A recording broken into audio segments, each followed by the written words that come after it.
Bienvenue à toutes et à tous, bienvenue. Alors c'est vrai, je n'ai pas fait de vidéo pendant 2 jours et je tiens à m'excuser. Bon, aujourd'hui, évidemment, je pouvais pas louper cette vidéo. Bon, si j'ai pas fait de vidéo pendant 2 jours, je m'excuse énormément, mais c'est parce que j'étais un petit peu fatigué et j'avais la flemme. Donc voilà, mais là, cette vidéo, je pouvais pas la louper, j'étais obligé de la faire. Review, parce que je kiffe faire ça, review du chapitre 122 de Eden's Zero. D'ailleurs, pour ceux qui ne savent pas, l'épisode 1 de la saison 3, de la saison 4 de la SNK est sorti. Donc ça regroupe le chapitre 91 et 92. Donc voilà, j'ai pas vu, mais je sais pas si je vais regarder la saison 4. Mais en tout cas, voilà, ça m'a donné envie de lire SNK, donc je vais peut-être lire SNK à un moment donné. Bon, sur ce review du chapitre 122. Donc le chapitre,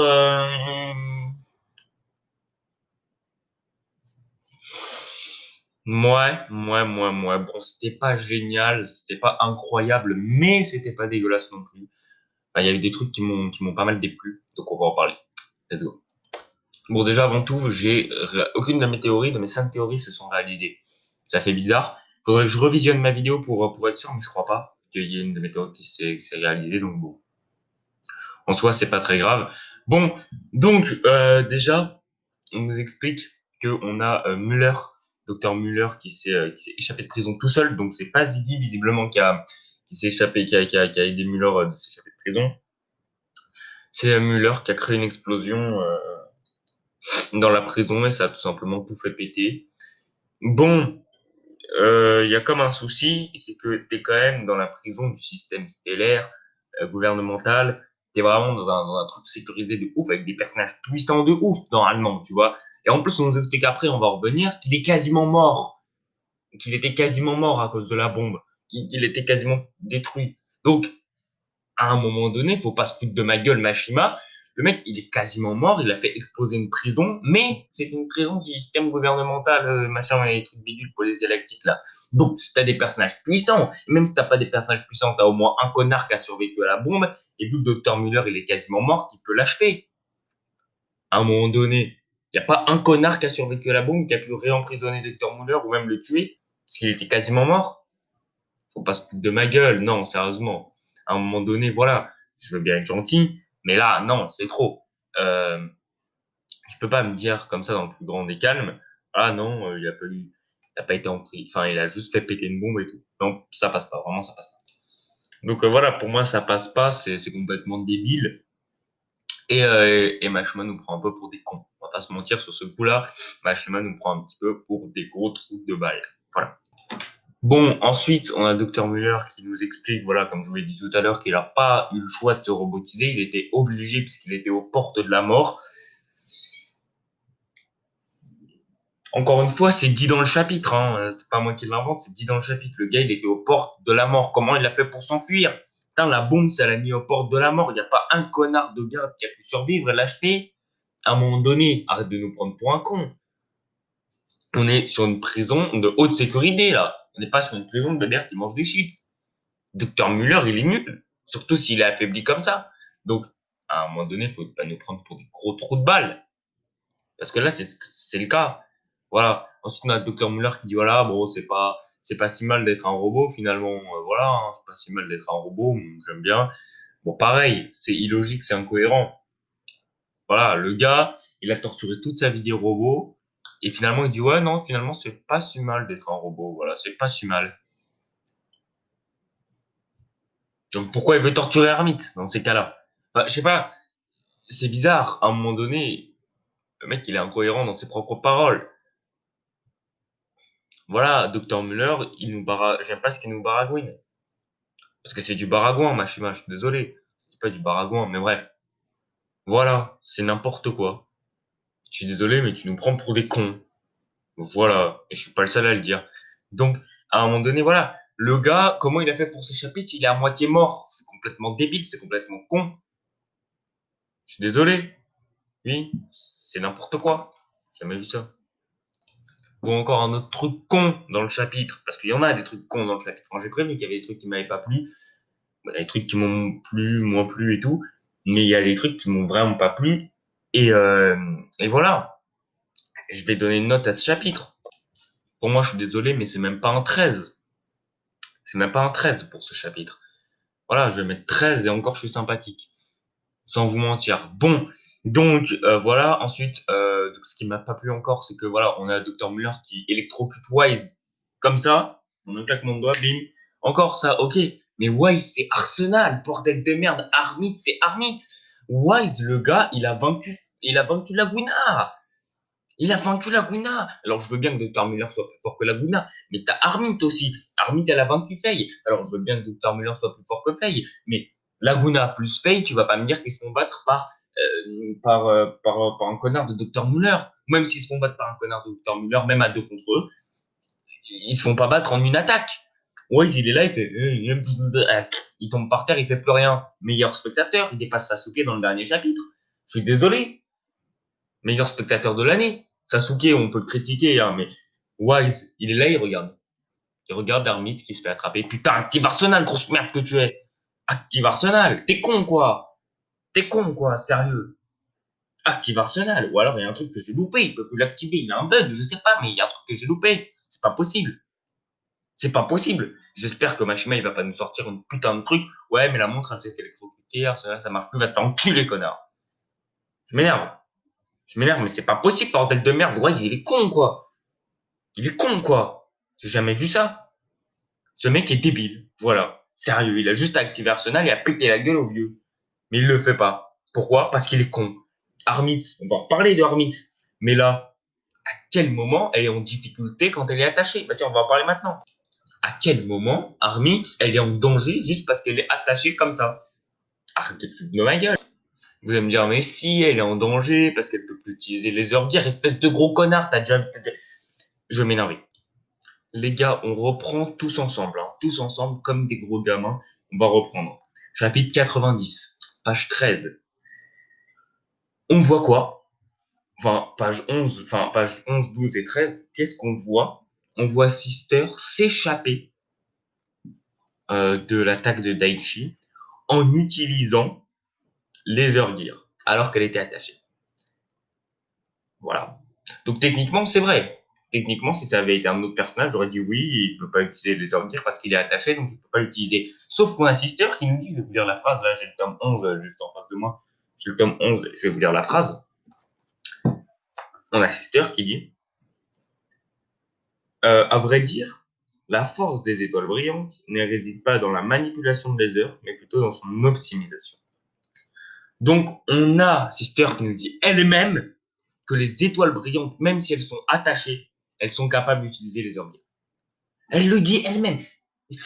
Je vais m'arracher les cheveux. Alors vous allez me dire oui, mais Omura face à Kevin Garnett là, face au mec là, je me rappelle plus comment il s'appelle, mais de la Dame Écarlate, elle était attachée, elle a pas essayé de sortir, pourtant c'est une étoile brillante. Mais à l'époque, c'était pas encore une étoile brillante. Voilà. Donc maintenant qu'on soit clair, net et précis, Armitz n'est pas en danger. Armitz peut utiliser les organes. Putain, c'est pas compliqué. On a Sister qui nous le dit. On a Sister qui nous le dit dans le chapitre 90. Page 13. Ou si vous avez la flemme, page 75 du chapitre 4, page 75 du tome 11. Elle le dit. Donc à un moment donné, arrête Machima de nous prendre pour des cons. Bon, on va se calmer un petit peu puisque pour les 8 premières minutes de la vidéo, même les 9 premières minutes de la vidéo, j'ai fait que de gueuler et d'insulter Machima. Je m'excuse, hein, mais j'étais un petit peu énervé. Là, on va balancer une petite théorie. Alors, on voit Armit. On voit, là j'ai le chapitre sous les yeux. Juste ici, désolé, ça bug, hein, parce que voilà, page 8 du chapitre, je crois. Page 9 du chapitre, excusez-moi, ça bug. Mais voilà, comment ça s'appelle? On a Clean qui dit, voilà, il y a quelqu'un de malfaisant ici, il y a quelqu'un qui est pas censé être là. Et pour moi, les gars, il y a beaucoup de gens qui pensent que c'est les membres de Shura, là, et tout ça. Pour moi, les gars, c'est clairement pas les membres de Shura, mais c'est tout simplement euh, les, euh, membres de la patrouille galactique, j'allais dire, pas du tout. Les membres de prison galactique cosmique, là. Pour moi, c'est eux. Donc, Clean parle, et c'est pas du tout les membres de Shura. Pour moi, voilà, Clean, elle a eu un incident, elle a eu son passé, son histoire. Je pense elle est dans... Enfin, il y a un rapport avec la patrouille galactique. enfin, pas la patrouille galactique, mais voilà, le service cosmique et tout ça, là. Donc voilà, pour moi, il y a clairement un lien entre les deux, et pour moi, elle parle de cette police cosmique quand elle dit voilà, il y a quelqu'un qui est pas censé être là. Elle parle de cette police et pas du tout de notre très cher ami l'escouade de Poséidon Nero. Pour moi, on s'est fait brain par Mashima.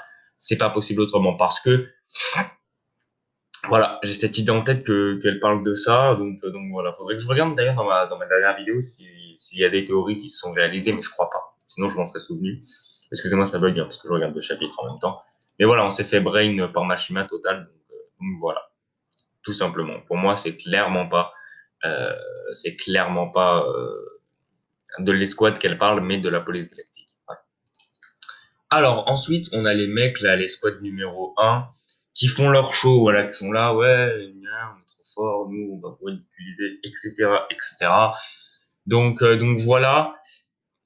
Bon, j'ai envie de dire, ils se sont fait défoncer. Ils se sont fait défoncer pas salement par notre très cher ami Victory, qui est un membre de la police, voilà. Donc là, je suis content et en même temps je suis déçu. Pourquoi je suis content? Enfin déjà, pourquoi je suis déçu? Parce qu'on va commencer par là et puis après je vais vous expliquer pourquoi c'est bien quand même. Pourquoi je suis déçu? Parce que voilà, on a eu une hype pour rien. Voilà, ces mecs, c'était censé être beaucoup trop forts et on a eu une hype pour rien. Ok? Mais voilà. Mais ben, en vrai, je suis mitigé. Je vais vous expliquer pourquoi. Encore une fois, certes, on a eu une hype pour rien. Elle nous a hypé pour rien, etc., etc. Mais en même temps, j'ai envie de te dire, on a vu la puissance des membres de la police galactique, hormis Oration 6. Parce qu'Oration 6, on sait déjà qu'ils sont très très puissants, voilà, qu'ils sont vraiment, et on sait qu'ils sont de même puissance que les généraux galactiques démoniaques, voire plus puissants. Mais là, on parle d'un sous-fifre de généraux galactiques démoniaques. Enfin, on parle d'un sous-fifre de Oration 6, pardon, et on parle évidemment de Victory. Victory qui est un sous-fifre de notre très cher ami Justice. Donc, on parle d'un sous-fifre quand même, donc voilà, j'ai pas censé être très fort, mais pour moi, les gars, on est très clairement sur du niveau Draken. Parce que pulvériser trois mecs là, comme ça, qui sont au moins aussi forts, enfin, qui sont très forts, pour le plus fort des trois, je pense pour le plus fort des trois qu'il est au moins du niveau de Jin en overdrive à 50%, ou même de Witch. Pour moi, voilà, il est très très puissant, même le plus fort. On ne sait pas lequel c'est le plus fort, mais pour moi, il est au moins du niveau de Witch ou de Jin à 50%, en overdrive 50%. Donc voilà, les exterminer en un coup de poing, pour moi, c'est du niveau Draken facile. On est sur du niveau Draken facile. Peut-être un peu moins fort que Draken, mais en tout cas, pour moi, Victory, là, de ce que j'ai vu, est plus puissant que Shiki en overdrive à 100%. Alors vous allez dire, on n'a rien vu de Victory, mais pour moi, c'est suffisant. Il est au moins plus puissant que Shiki en overdrive à 100%. Après, est-ce qu'il est aussi fort que Draken? Je sais pas, mais pour moi, il est quasiment aussi fort que Draken, voire aussi fort que Draken. Donc voilà, c'est clair et net. À un moment, ils ont également parlé de Oceans, Oceans qui serait donc la troupe d'élite réelle de Poséidon Nero, où il doit y avoir Shura par exemple, ou des mecs ultra balèzes dedans, parce que sinon c'est pas possible autrement. Voilà, pour moi, dans Oceans, là, cette team-là, il doit y avoir réellement des mecs puissants, genre Shura, etc., etc. Voilà, vraiment la vraie troupe d'élite de Poséidon Nero. Pour moi, c'est clair et net que ça va être le cas. Sinon, je vois pas autrement. Enfin, sinon, je vois pas comment ça pourrait se passer autrement. On va pas se mentir là-dessus. Donc, euh, donc on en parle rapidement. On dit que Poséidon Nero, voilà, n'a pas encore fait sortir Ocean, c'est parce qu'il néglige la situation et qu'il sous-estime largement la situation. Donc moi, j'ai hâte de voir cette troupe et j'espère qu'elle va pas se faire battre en un coup par Erzi par exemple, parce que ça me casserait les couilles vraiment là, par contre pour le coup. Donc voilà, parce que Ocean, tu vois, c'est censé vraiment et boss, surtout si Ashura, mec, c'est un mec, Shura, c'est un mec du niveau de Ziggy quasiment. C'est un mec qui est plus fort que Draken pour moi, Shura. Tu vois? Donc voilà, on est vraiment sur de la puissance sèche. Voilà. Sinon, bah voilà, à part ça, je vais continuer ma review, mais voilà. On nous dit que Oceans n'est pas encore sorti, et moi j'ai hâte de voir Oceans parce que ça peut taffer dur. Ça peut taffer dur, dur, dur. Bon, ensuite on a Creed là, le mec là qui emprisonne Omura, et on a Justice. Voilà, on sait pas trop pourquoi il emprisonne Omura, mais bon, voilà. Et enfin, je crois que c'est parce que Justice veut être seul avec Shiki. Mais du coup, voilà, on a Justice qui dit à Creed d'emprisonner Omura, Creed d'emprisonner Omura dans une petite cage, là, comme il a fait avec les sbires, là, de Poséidon Nero. Et il se barre, Victory et Creed se barrent sur leur vaisseau avec Omura qui est emprisonné, du coup, et on a notre très cher ami Justice qui dit, voilà, il veut affronter très clairement, enfin, vu que Shiki a été con et qu'il a dit à Justice que il était ami avec Erzi, Justice a dit très clairement qu'il voulait se battre avec lui. Du coup, enfin, qu'il voulait se battre avec Shiki et le tuer. Parce que s'il a un lien avec Erzi, autant le tuer. Et du coup, voilà. Mais du coup, voilà, ça c'est plutôt cool. D'avoir un combat Justice face à Shiki, c'est plutôt cool. Voilà. Même si on sait très bien que Shiki ne fera pas le poids, c'est plutôt cool. Voilà. De voir ce combat. Après, même au début du chapitre, on voit qu'il fera pas le poids et que Shiki est beaucoup trop nice. Après, Shiki va être épuisé s'il affronte Justice, tu vois, il va être épuisé, il va pas pouvoir se battre vraiment à fond face à Poséidon Nero, tu vois. Parce que si jamais il affronte Justice, il va pas être à fond face à Poséidon Nero, il va être trop épuisé parce qu'il aura déjà affronté Justice. Donc ça, c'est la question que je me pose, c'est est-ce que Poséidon Nero va réellement intervenir dans cet arc ou est-ce qu'on va juste vaincre Justice et Justice va être le principal antagoniste de cet arc et ensuite on pourra affronter Nero Poséidon, Choix et tout ça dans un prochain arc, le temps de se reposer, etc. Je pense que voilà, ce sera dans un prochain arc parce que sinon, je vois pas comment Shiki peut enchaîner autant de combats à la suite. Sur ce, voilà, chapitre très très très moyen avec un 13 sur 20 pour moi. Voilà, si je devais donner une note, ça serait un 13 sur 20, donc c'est plutôt pas mal, mais bon, voilà, c'est vraiment pas mal. Franchement, c'est pas mal. Mais c'est pas non plus waouh, incroyable comme la semaine dernière. Sur ce, si la vidéo vous a plu, pouce bleu, abonnement, commentaire, partage. Et puis, voilà, n'hésitez pas à lâcher un maximum de pouces bleus, d'abonnements, de partage. Bah voilà,